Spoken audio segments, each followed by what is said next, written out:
আনিলাপু ক্ষীর ও লাচ্ছি নিয়ে এসেছে। এটা 100% গ্যারান্টি, ইনশাআল্লাহ এটা আসবেই পরীক্ষায় তোমাদের। যে আজকে আমরা অষ্টম শ্রেণীর সাধারণ বিজ্ঞানের 10ম অধ্যায় নিয়ে আলোচনা করব।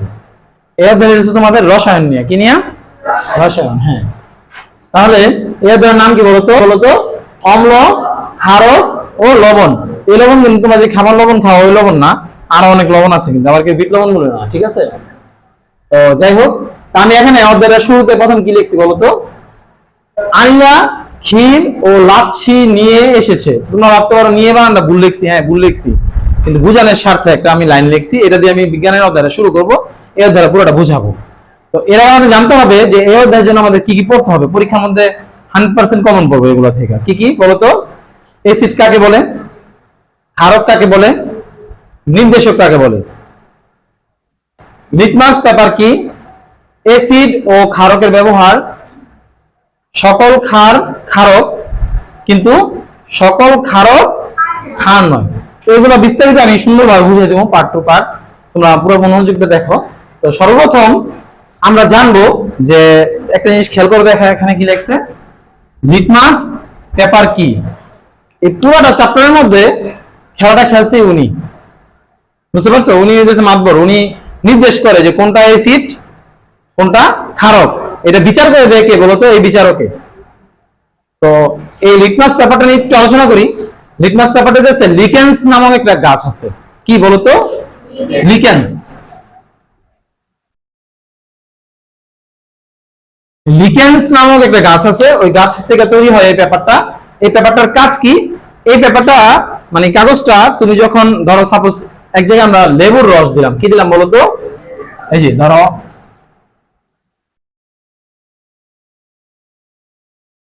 এটার মধ্যে আমরা কি দিলাম বলতো? লেবুর রস। আর এটার মধ্যে আমরা কি দিলাম? চুন। হ্যাঁ, আমাদের দাদিমা চুন খায় না, পান দিয়ে পানের সাথে চুন খায় না, ওটার মধ্যে দিলাম আমরা ধরো চুন। তাহলে এই লিটমাস পেপারটা যদি তুমি লেবুর মধ্যে দাও এবং চুনের মধ্যে দাও, দেখবা কালার পরিবর্তন হয়ে গেছে। কি হয়ে গেছে? কিন্তু এইটাই হচ্ছে খেলাটা, যে এটা অনেকে মনে রাখতে পারে না, কারণ এমসিকিউ তে আসবেই। এই জন্য তুমি জাস্ট মনে রাখবা আনিলাপুর কথা মনে রাখবা। কি বলতো? কার কথা মনে রাখবা? আনিলাপুর কথা মনে রাখবা। আনিলাপু কি করছে? আনিলা ক্ষীর ও লাচ্ছি নিয়ে এসেছে। সবাই পছন্দ করে তো ক্ষীর আর লাচ্ছি? হ্যাঁ, আচ্ছা। এখন দেখো এটা কি সুন্দর করে বুঝে যাচ্ছি। এখানে আনিলা মানে কি বলতো? অ্যাসিড। এ দিয়ে শুরু আনিলা বানানটা। আনিলা মানে কি? অ্যাসিড। আচ্ছা, ঠিক আছে। এই যে নয়াদের কি কার, এটাতে কি বুঝলাম বলতো? নীল।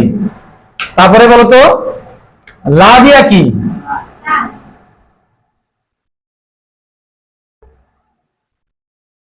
তার মানে অ্যাসিডের মধ্যে যদি আমরা নীল রঙের লিটমাস পেপার দেই, ঢুকাই দেই, তাহলে সেটার কালারটা কি হয়ে যাবে? ব্যাপারটা কি বুঝতে পারছো? এটা এমসিকিউ কিন্তু আসবে, এটা আসবে মাস্ট।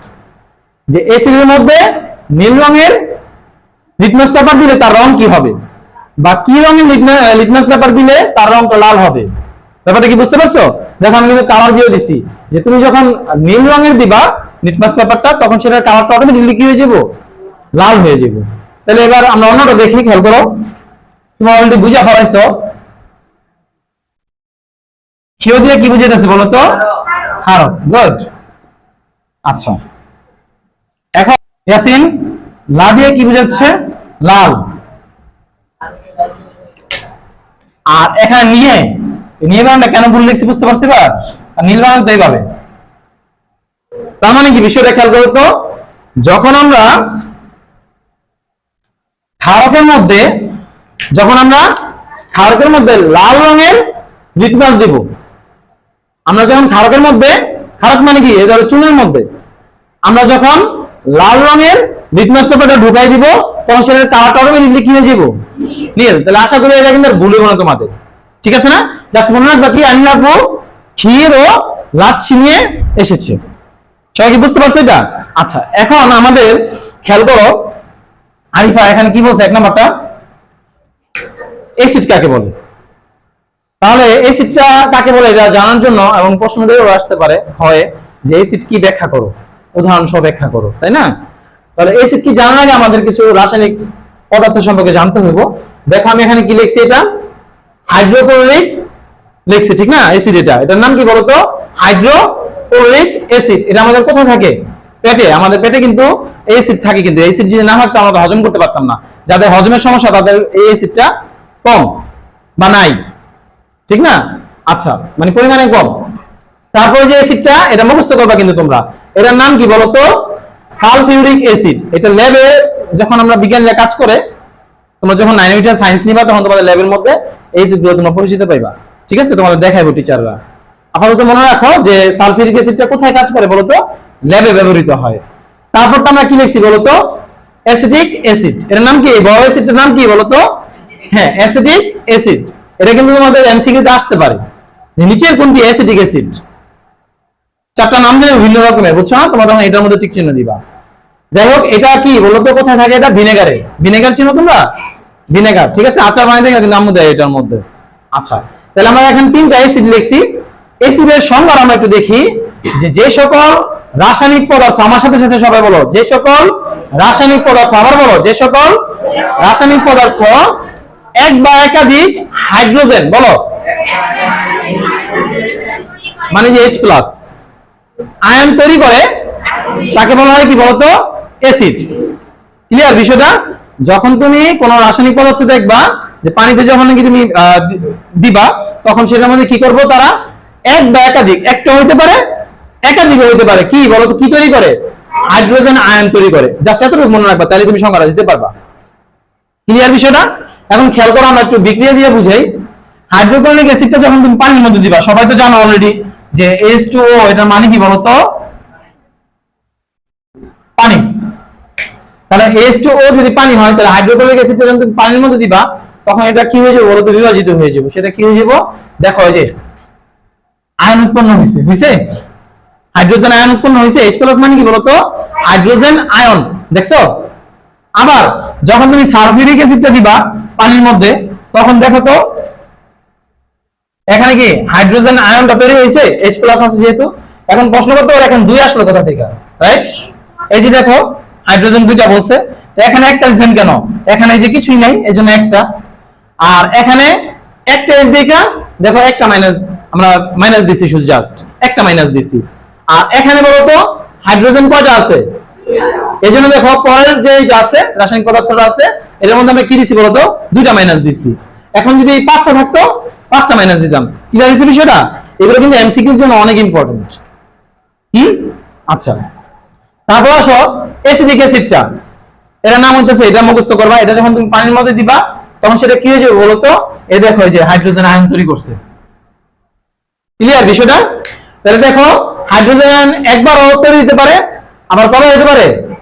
এই জন্য আমি বলছি কিন্তু এক বা একাধিক হাইড্রোজেন আয়ন তৈরি করে, একটাও করতে পারে, একের বেশিও করতে পারে। তাহলে আমাদের যদি পরীক্ষার মধ্যে আসে অ্যাসিড কাকে বলে, আমরা কি লিখবো আরিফা? যে সকল রাসায়নিক পদার্থ, আবার বলো, ক্লাসের পড়া ক্লাসই মুখস্থ করবা, ক্লাসের পড়া ক্লাসই মুখস্থ করে দেবো। বাসায় ইনশাআল্লাহ তোমাদের জাস্ট দেখলেই হয়ে যাবে, ঠিক আছে? মনোযোগ দাও। যে সকল রাসায়নিক পদার্থ, হ্যাঁ, পানিতে এক বা একাধিক হাইড্রোজেন আয়ন তৈরি করে তাকে অ্যাসিড বলে। সবাই কি বুঝতে পারছো? অ্যাসিডটা কি সবার ক্লিয়ার হয়েছে? আচ্ছা, ঠিক আছে। তারপর আসো এবার কি বলতো? ক্ষারক কাকে বলে? এটাও সেম, আমরা একই ভাবে দেখো এখানে আমরা কিন্তু দুটো আমরা লিখছি, ঠিক না? রাসায়নিক নাম লিখছি আমরা। তো এখানে আমরা সংজ্ঞাটাও লেখা দিছি। ক্ষারকের ক্ষেত্রে কি বলতো? ওই ক্ষেত্রে কি করতো? জাস্ট হাইড্রোজেন আয়ন তৈরি করতো। আর এখানে কি করবো বলতো? ক্ষারকটা যে সকল রাসায়নিক পদার্থ, বলো, পানিতে হাইড্রোক্সিল, ওটা হচ্ছে হাইড্রোজেন। অ্যাসিডের বেলায় কি কাজী আসিন? হ্যাঁ, হাইড্রোজেন। আর ক্ষারকের বেলায় কি হবে বলতো আরিফা? হাইড্রোক্সিল। হাইড্রোক্সিল, ঠিক আছে? যে সকল রাসায়নিক পদার্থ, যে সকল, হ্যাঁ, শুরুটা করবা যে সকল রাসায়নিক পদার্থ দিয়া, রাফিয়া, যে সকল রাসায়নিক পদার্থ পানিতে হাইড্রোক্সিল আয়ন তৈরি করে। এখন প্রশ্ন আসতে পারে না এমসিকিউ তে, নিচের কোনটি হাইড্রোক্সিল আয়ন? এই যে OH-। আচ্ছা, পানিতে হাইড্রোক্সিল আয়ন তৈরি করে তাকে কি বলা হয় বলতো? ক্ষারক। এই দেখো এটা কি বলতো? মনে হচ্ছে এন দিয়া, মানে এন দিয়া কোন নাম হবো না, নাইট্রোজেন হবো না, এটা কিন্তু সোডিয়াম। এটা কার নাম বলো তো? Very good Jitu. তো দেখো এখানে কিন্তু হাইড্রোক্সিল অ্যাসিড কিন্তু হাইড্রোক্সিল কিন্তু তৈরি করছে, আয়ন তৈরি করছে, ঠিক না? আবার দেখো সেম এটার মধ্যে কি করছে দেখো তো কাজী, তৈরি করছে না? তার মানে কি এখন যদি প্রশ্নের মধ্যে আমাদের অ্যাসিড কাকে বলে উদাহরণ দাও, তখন আমরা এখানে দুইটা বা তিনটা আকি উদাহরণ দিয়ে দিব। যদি বলে ক্ষারক কাকে বলে উদাহরণ দাও, তখন আমরা কি করব? ক্ষারকের সংজ্ঞা লেখা দুটো তিনটা উদাহরণ আমরা দিয়ে দিব। সবাই কি মোটামুটি এই দুটো প্রশ্ন কমপ্লিট হয়েছে? আচ্ছা, এখন আসো 3 নাম্বারটা কি বলছে বলো তো? নির্দেশক কাকে বলে? নির্দেশক মানে কি? যে নির্দেশ দেয়। নির্দেশক মানে কি? যেমন আমি তোমাদের বললাম সবাই মনোযোগ দাও, সবাই বিজ্ঞান ক্লাস করো, সবাই এই যা যা লেখছি বোর্ডের মধ্যে সব খাতার মধ্যে তোলো, আমি হচ্ছে নির্দেশক। তাহলে আমাদের এই অধ্যায়ে নির্দেশক কে?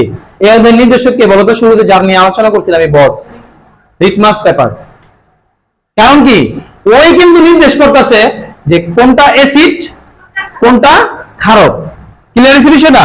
কারণ ধরো লেবুর মধ্যে, লেবু কি বলতো? একটা অ্যাসিড। লেবু কি একটা অ্যাসিড। তো অ্যাসিডের মধ্যে যদি আমরা নীল কালারের লিটমাস পেপারটা ঢুকাই দেই, তাহলে কি হইব? সেটা লাল হইব। তার মানে কি যেহেতু যে কোনো তুমি একটা ধরো সাধারণ এই যে একটা ধরো এটি একটা বোতল, ঠিক আছে, এর মধ্যে কি আছে দেখো তো? পানির মতো জলীয় দ্রবণ আছে না? এখন এটা কিন্তু তুমি দেখা খালি চোখে তুমি যখন ল্যাবে যাবা, 9 উঠলে সায়েন্স যখন নিবা, তখন তুমি ল্যাবে গেলে কিন্তু এটা দেখে তুমি বুঝতে পারবা না যে এটা কি অ্যাসিড না ক্ষারক, ঠিক না? খালি চোখে কিন্তু দেখতে পারবা না। তখন তুমি এটা পরীক্ষা করার জন্য কি করবা? অবশ্যই লিটমাস পেপার এটার মধ্যে ডুবাই দিবা। যখন তুমি দেখবা যে নীল কালারে ডুবানোর কারণে সে লাল হয়ে গেছে, তুমি অটোমেটিকলি বুঝে ফেলবা এটা কি বলতো? অ্যাসিড। আবার যখন তুমি লাল কালার লিটমাস পেপারটা কাগজটা তুমি ঢুকাই দিবা, তখন যখন সেটা নীল কালার রং হয়ে যাবে পরিবর্তিত হইয়া, তখন তুমি সেটা নির্দেশ করবা কি বলতো? তার মানে কি নির্দেশক কাকে বলে? নির্দেশক হচ্ছে এমন একটা বস্তু যেটা কোন জলীয় দ্রবণ বা তরল পদার্থ অ্যাসিড না ক্ষারক, ঠিক না, সেটা প্রকাশ করে দেয়, সেটাকে বলা হয় কি বলতো? নির্দেশক। ক্লিয়ার হয়েছে নির্দেশক কি? আচ্ছা, লিটমাস পেপার কি সেটাও কিন্তু তোমরা অলরেডি বুঝে ফেলাইছো। লিটমাস পেপারটা কি? লিকেন্স নামক গাছ থেকে তৈরি, এটাকে নির্দেশক বলা হয়। আবার যদি পরীক্ষা একটু ঘুরে প্রশ্ন করে খতে যে লিটমাস পেপারকে কেন নির্দেশক বলা হয়, পারবা না লিখতে? কারণ ও নির্দেশ দেয় যে কোনটা অ্যাসিড কোনটা ক্ষারক, এই জন্য ওকে নির্দেশক বলা হয়। ক্লিয়ার হয়েছে বিষয়টা, কনসেপ্টটা? আচ্ছা, তারপরে কি লিখছি বলতো?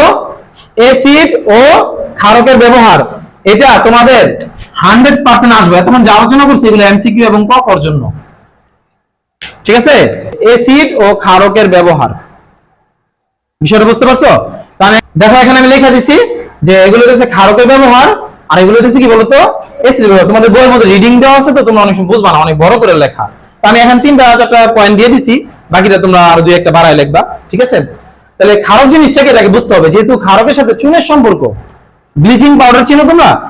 হ্যাঁ, ঈদের মধ্যে, কুরবানি ঈদের মধ্যে কিন্তু দেখবা রক্ত যাতে গন্ধ না হয়, দুর্গন্ধ না হয়, জীবাণু যাতে না হয়, এই জন্য কি করে ব্লিচিং পাউডার বাসা বাড়ির মধ্যে আমরা ছিটিয়ে দিই।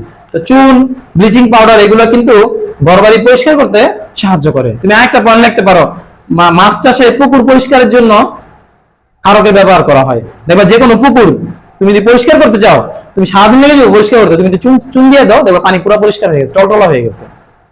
দাদি নানি যদি পান খায়, পানের খাওয়ার অভ্যাস থাকে, দেখবা কি তারা চুনগুলো ভিজায় রাখে। হ্যাঁ, দেখবা কি উপরে পানিটা টলটলা একদম পরিষ্কার হয়ে যায়।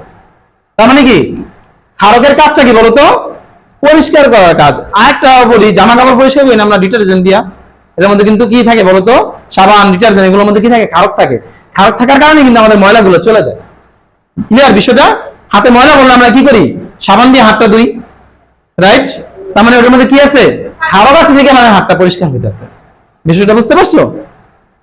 জীবাণু ধ্বংস করতে, পোকামাকড় দমনে, তুমি ব্লিচিং পাউডার, তুমি যদি বাগান করে থাকো, গাছ টাছ যদি কারো বোনার অভ্যাস থাকে, তুমি একটু ব্লিচিং পাউডার গোলা তুমি কি করবা? স্প্রে করে দিও গাছের ওই দিকটা, দেখবা কোনো পোকামাকড় আসবে না। পোকামাকড় দমনে আমাদের কি বলতো? ক্ষারক ব্যবহৃত হয়। আচ্ছা, এবার অ্যাসিডের ব্যবহারটা দেখো, পেটের গ্যাস কমাতে। পেটের, হ্যাঁ, অ্যাসিড কিন্তু তোমার পেটে যে গ্যাস থাকে, গ্যাস হয় মানুষের অনেকের সমস্যা হয়, এটা কিন্তু কমানোর জন্য, দমন করার জন্য কে সাহায্য করে বলতো? অ্যাসিড সাহায্য করে। সবচেয়ে ইম্পর্টেন্ট, তোমাদের মধ্যে অনেকের এই সমস্যাটা থাকতে পারে যে ভিটামিন সি এর যে অভাব থাকে, এটা মিটায় কে বলতো? অ্যাসিড। হ্যাঁ, এটা পরীক্ষা কিন্তু আসতে পারে। মোস্ট ইম্পর্টেন্ট যে ভিটামিন সি আছে কোন অ্যাসিডের মধ্যে? অ্যাসকর্বিক অ্যাসিডের মধ্যে। ক্লিয়ার বিষয়টা? যেমন কমলা লেবু, আমরা যে কমলা খাই এটার মধ্যে আসতে পারে পরীক্ষার মধ্যে যে কমলার মধ্যে কোন অ্যাসিড থাকে, অ্যাসকর্বিক অ্যাসিডটা থাকে। বিষয়টা বুঝতে পারছো তোমরা? তাহলে ভিটামিন সি মিটাকে আমাদের বলো তো এই যে অ্যাসিড, এগুলো হলো উপকারী, জৈব অ্যাসিড বলে এগুলোকে। ফলমূল শাকসবজি থেকে আমরা যে অ্যাসিডগুলো পাই এগুলোকে কি বলা হয়? জৈব অ্যাসিড। এগুলো খাওয়া যায়, এগুলো উপকারী। কিছু অপকারী অ্যাসিডও আছে, এটা পরে বলতেছি। স্কারবি রোগীদের জন্য পাঠায়, মানে ওষুধের মতো কাজ করে। স্কারবি রোগ কি বুঝছো তোমরা? হ্যাঁ, অনেক সময় দেখবা মুখের মধ্যে ঘা হয়, কিন্তু জিহ্বার মধ্যে ঘা হয়, কিন্তু এটা কিসের জন্য? ভিটামিন সি এর অভাবে। তাহলে এই অ্যাসিডটা কত গুরুত্বপূর্ণ না? এখন ঠিক একইভাবে পরীক্ষা আসতে পারে, কিন্তু এটা একটা মোস্ট ইম্পর্টেন্ট গত আসতে পারে, অ্যাসিডের তোমার ব্যবহারটা আসতে পারে, উপকারিতা আসতে পারে, আবার গত দিতে পারে কি বলতো অ্যাসিডের অপব্যবহার। যেমন কিছু অ্যাসিড আছে ভালো, আবার কিছু অ্যাসিড আছে কিন্তু খারাপ। দেখো না অনেক সময়, আগে টিভিতে দেখছো তো মনে হয় তো ছোটকালে, যে অনেক সময় তোমার মেয়েদের, ঠিক না, অনেক সময় স্বামী এরকম করে অত্যাচার করে না, তার মুখের মধ্যে অ্যাসিড মেরে দিত। বুঝতে পারছো জিনিসটা?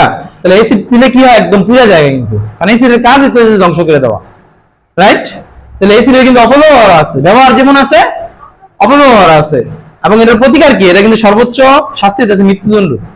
এটা সর্বোচ্চ শাস্তি কি বলতো? মৃত্যুদণ্ড। তাহলে এটা নিয়ে আমাদের সচেতন থাকতে হবে, ঠিক না? আচ্ছা, এখন মোস্ট ইম্পর্টেন্ট এবং লাস্ট এই ক্লাসের আলোচনা হয়ে যাচ্ছে, দেখো কি সকল ক্ষার ক্ষারক, বলো, কিন্তু সকল ক্ষারক ক্ষারক নয়। বিষয়টা কি বুঝতে পারছো? সকল ক্ষার ক্ষারক, কিন্তু সকল ক্ষারক আবার ক্ষার নয়। কথা কঠিন লাগতেছে, আমি একটু সহজ করে বুঝাই দিই, বিষয়টা তোমরা ক্লিয়ার হয়ে যাবো। আচ্ছা, সকল শিক্ষার্থী, সকল শিক্ষার্থী মানুষ বা জনগণ, কিন্তু সকল জনগণ কিন্তু শিক্ষার্থী না। আশা করি এই উদাহরণটা বুঝতে পারছো তোমরা। সকল শিক্ষার্থী স্টুডেন্ট তারা কি জনগণ না, মানুষ না তারা? কিন্তু সব জনগণ, দেশের সব জনগণ কি শিক্ষার্থী? বিষয়টা এরকম। তার মানে কি জনগণ থেকে শিক্ষার্থী বের হয়, জনগণ থেকে। ঠিক এরকম কাজী ইয়াসিন, ক্ষারক থেকে ক্ষারের সৃষ্টি, ক্ষারক থেকে মনে রাখো বড় থেকে ছোট সৃষ্টি। তার মানে আমরা যদি বলি একটা জিনিস খেয়াল করো, ধরো এটা একটা পাত্র, এখানে আমি কি দিছি বলতো? এটা পানি। এটা কি পানি? এটার ভিতরে আমি ক্ষারক দিলাম। কি দিলাম বলতো? ক্ষারক দিলাম, এটার মধ্যে ক্ষারক মিশাইলাম। যদি ক্ষারকটা এটার মধ্যে মিশা যায়, আমাদের নিজেদের ভাষায় আছে মিশা যাওয়া। যেমন চিনি শরবত বানাও না, তোমরা লাভা দিলে কি চিনি নাকি থাকে? মিশা যায় না, এটাকে দ্রবীভূত বলে। কি বলে বলতো? হ্যাঁ, ভালো করে খেয়াল করো, সংজ্ঞা দিতে কিন্তু লাগবে। যখন পানির মধ্যে, এটা কি বলতো বাচ্চারা? এগুলো কি পানি। যখন পানির মধ্যে ক্ষারক দিয়ে লাড়া দিব, ঠিক না, মিশাবো, তখন শুধু এটা দ্রবীভূত হয়ে যায়। এটা যদি মিশা যায় তখন সেটা কি আমরা বলবো? ক্ষার। তখন সেটাকে আমরা কি বলবো বলতো? ক্ষার। আর যদি না মিশে, একটু উদাহরণ দেই, ধরো এটার মধ্যে আমি লবণ দিছি, কথার কথা, পানির মধ্যে আমি কি দিছি? লবণ দিছি। যখন লাড়াচাড়া দিব তখন কি হয়ে যাবো? এটা মিশে যাবো না? তার মানে কি এটা ক্ষার। ক্লিয়ার বিষয়টা?